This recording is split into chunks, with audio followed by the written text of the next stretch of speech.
Du er hermed blevet dømt til 5 år i fængsel på grund af grov vold.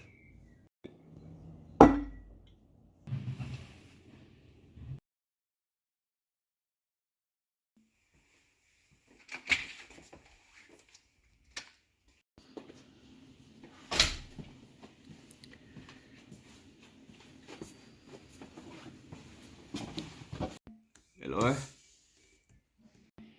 Hej, jeg hedder Søren. Jeg er 31 år gammel, og jeg bor i Fredensborg. Godt at møde dig, Søren. Jeg er Benjamin, og jeg er chefen i det her firma. Jeg så I tilbyde arbejde, og jeg har erfaring med computere. Det er dejligt, Søren. Hvad har du lavet før i tiden? Jeg har været IT-supporter, så jeg er gået fra hus til hus og hjulpet med elektriske genstande.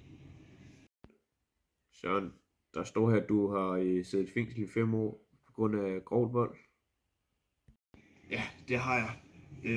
Men jeg lover, at jeg ikke er en voldsom person. Omstændighederne var forfærdelige, men jeg er en ny person, og jeg håber bare at komme tilbage til et normalt liv. Søren, på grund af din kriminelle baggrund kan vi desværre ikke tage dig med på jobbet. Undskyld. Okay, det er forståeligt.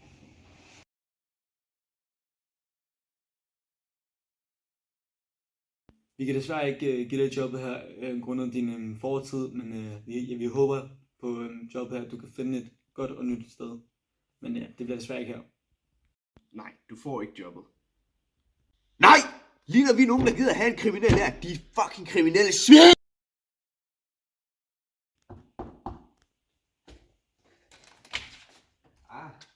Bare kom ind for.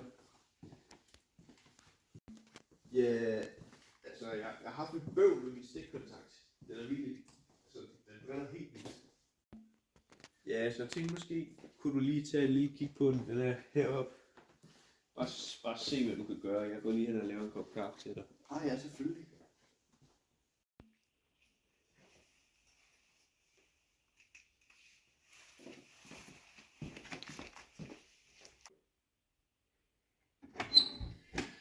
Jeg har noget bøvl med min kaffe. Hvor fanden er han henne?